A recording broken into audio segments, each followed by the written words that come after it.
குன்று இருக்கும் இடத்திலெல்லாம் குமரன் இருப்பான்.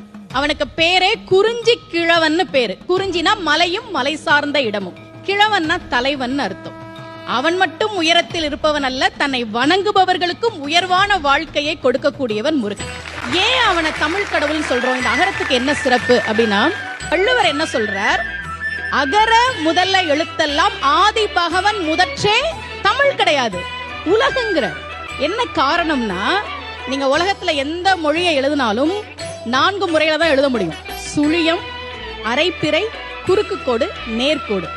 ஏல 2 நேர்கோடு 1 குறுக்கு கோடு. ஹிந்தியில ஆல அரைப்பிறை, அரைப்பிறை, குறுக்கு கோடு, நேர்கோடு. அதனாலதான் வள்ளுவன் சொன்னான், எந்த மொழியாக வேண்டுமானாலும் இருக்கலாம், என்னுடைய தமிழில் இருக்கக்கூடிய அகரத்தை தாண்டி நீங்கள் எழுத முடியாது என்பதால் தான் அகர முதல எழுத்தெல்லாம் ஆதி பகவன் முதற்றே உலகு.